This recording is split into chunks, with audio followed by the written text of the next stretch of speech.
The Christ Letters, Narration and Text.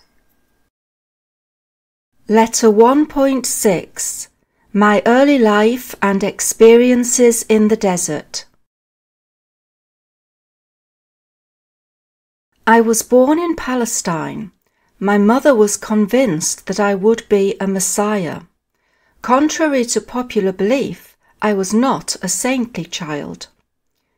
When taken to the temple aged 12 years old, to be interviewed by the chief priests to determine whether I would be fit to enter Jewish religious training, I was rejected as being too opinionated.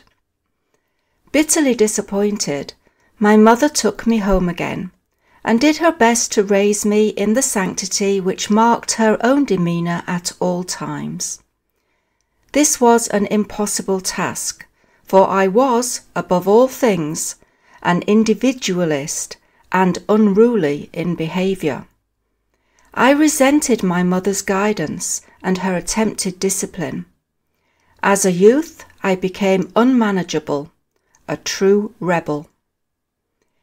I rejected my mother's staunch adherence to the Jewish faith and traditions, preferring laughter to sanctimonious attitudes.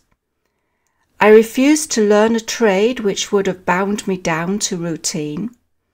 I chose to mix with all and sundry of the poorer classes, drank with them, knew prostitutes, and enjoyed talking, arguing, laughing, and being bone idle. When I needed money, I went into the vineyards for a day or two, or took other jobs paying me enough to eat and drink and give me the leisure I craved.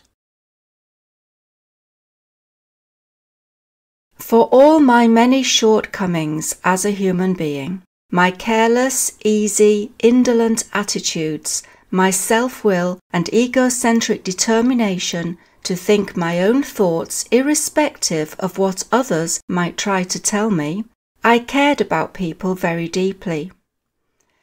I was deeply emotional. In your present speech forms, you would call me overreactive, over-emotional. I had a warm, compassionate, empathetic heart. I was deeply moved in the presence of sickness, affliction, and poverty. I was a staunch supporter of what you call the underdog. You might say I was a people's person. I lived with them closely, in a spirit of camaraderie. I listened to their woes, understood, and cared. It is important to understand my true origins and my early youthful characteristics, because these were the goads which pushed and prodded me into eventual Christhood. What I most strongly detested and resisted was the misery, the sickness and poverty I saw around me. It infuriated me, and I became passionately, vociferously angry to see people dressed in rags, thin and hungry, diseased, crippled, yet heartlessly browbeaten by Jewish leaders who burdened them with meaningless traditional laws and observances, threatening them with Jehovah's punishments if they did not obey. I declared to all who would listen to me that these poor people had enough to bear without being crushed by senseless measures restrictive of pleasure. What was the point of life at all if we were not born to be happy? I refused to believe in a just God according to Jewish traditions. The biblical prophetic warnings of Jehovah's judgment and anger against people disgusted me. People were human after all, doing whatever their human natures prompted them to do.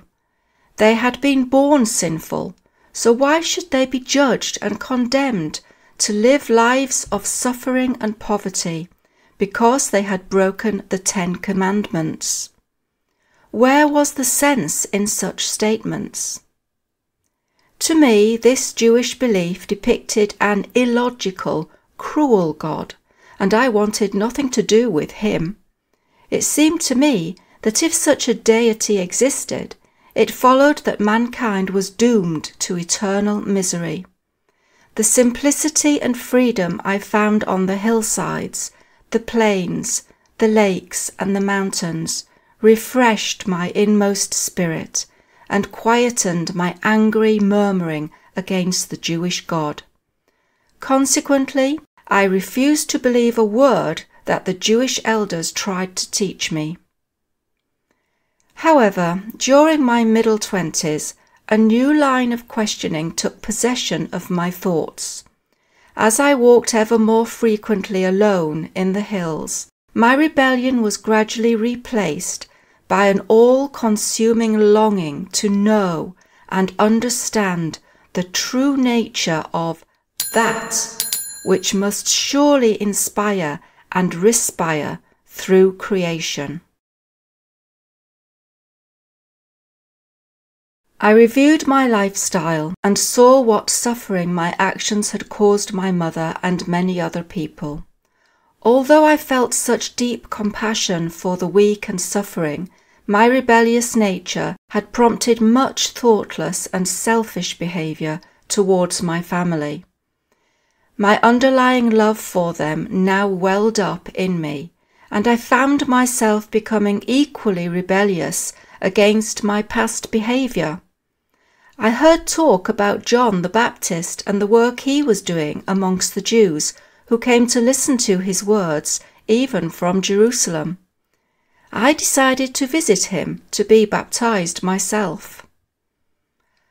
On my way to the River Jordan, I felt exhilarated at the prospect of being baptized and starting a new life.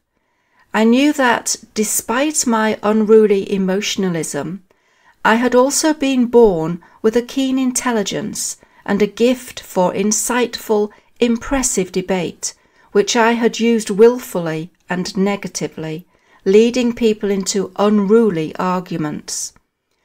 I had thrown my talents away by pursuing a life of self-will, idleness, and pleasure. As a result, I had forfeited all respect from others. Neither did I possess any self-respect. For the first time, I found this to be intolerable.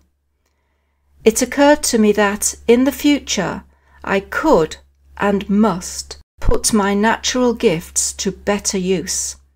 Instead of just making a noise, perhaps I could find a way to lighten the burdens of those whom I so deeply pitied. Up to that time, I had been of little practical use to anyone.